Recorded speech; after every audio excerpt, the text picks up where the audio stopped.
Para analizar este tema estamos en comunicación mediante videollamada con Victoria Lambruschini. Ella es economista. Te agradecemos por este contacto.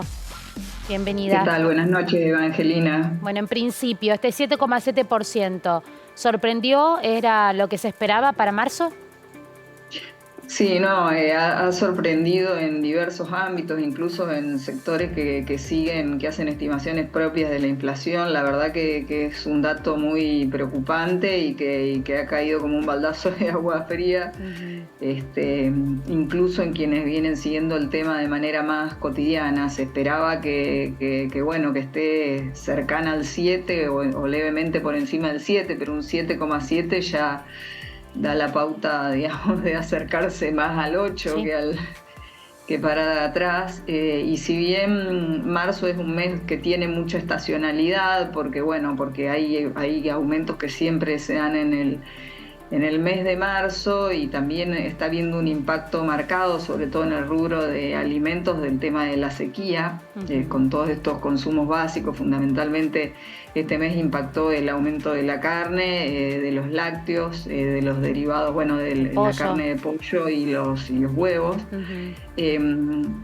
También es preocupante que la inflación núcleo, que es esta inflación, digamos, de los precios que se fijan en el mercado, está en 7,2, es decir, está por debajo del índice general, pero es ya una tasa que, digamos, si se anualiza, si el concepto de anualizar es si se repitiese esta misma tasa de inflación de marzo a lo largo de un año, ya estaríamos hablando de inflación cercana más al 150%. Tremendo. Que al 100 y pico que estamos viendo ahora. Y eso es lo que realmente preocupa, porque a ciertos niveles de inflación también la forma en la que se forman las expectativas cambia, y eso, digamos, como que adquiere una dinámica propia. Te propongo que veamos en placas los datos centrales de lo que ha difundido INDEC en estas últimas horas. Estamos hablando de los datos oficiales justamente respecto de la inflación, del aumento de precios para marzo de 2023. Allí estamos viendo esta inflación imparable, un 7,7% para el mes de marzo. El acumulado trimestralmente es del 21,7%, es lo que va de 2023. Y el interanual, el 104,3%. ¿Qué es lo que además hay que tener en cuenta respecto de los datos del INDEC? Es que, bueno, justamente lo que ha sucedido en el plazo de un año, ¿no? Es ahí donde se fija también la atención para tener una perspectiva. De este 7,7% en marzo, el 29,1% fue en el rubro educación. El 9,4% se registró de incrementos en prendas de vestir y calzado. Vamos a remarcar este 29,1% en educación, muchísimo por encima de lo que ha sido el 7,7% en promedio, ¿no? El 9,3% de alimentos y bebidas no alcohólicas también estuvieron por encima de ese 7,7%. El 8,3% en bebidas alcohólicas y tabaco.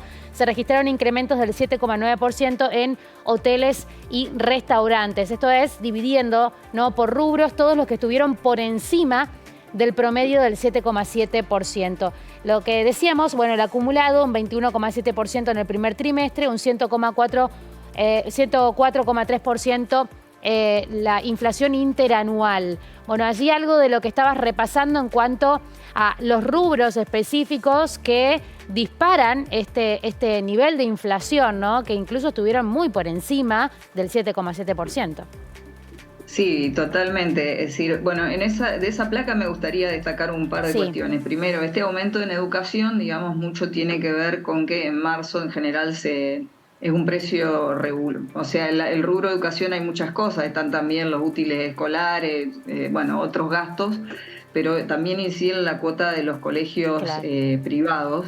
Y eso entonces sí es una cuestión estacional, porque es un precio regulado que impactó especialmente este mes. Pero a mí lo que me importa, digamos, que quede claro en la audiencia, es que el índice, digamos, es una especie de canasta donde los distintos gastos ponderan de manera distinta. Ajá. Y lo que pesa siempre más es el rubro de alimentos, porque justamente, digamos, en un estado social como el que está la Argentina, el mayor gasto de los hogares siempre se concentra en el rubro alimentos. Entonces, que alimentos suba por encima del promedio es una pésima noticia, porque eso es lo que siempre se habla de la incidencia.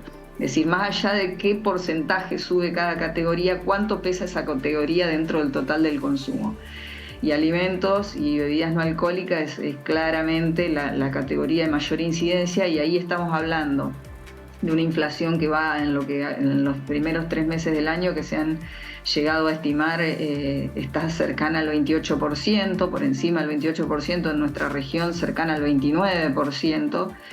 Y en ciertos rubros muy por encima de eso. Es decir, y después la inflación anual en alimentos también supera ese 104% que estamos viendo en el índice general. Y esto es lo que, si se quiere, mayor impacto tiene, y que se revelaba también en las entrevistas que hacían ahí en el supermercado, porque es lo que más impacta en el gasto de la inmensa mayoría de la población, y esta necesidad de ajustar en consumos esenciales como son los que tienen que ver con la alimentación. Totalmente, totalmente. Bueno, Victoria Lambruschini, como siempre, muchísimas gracias por tu análisis.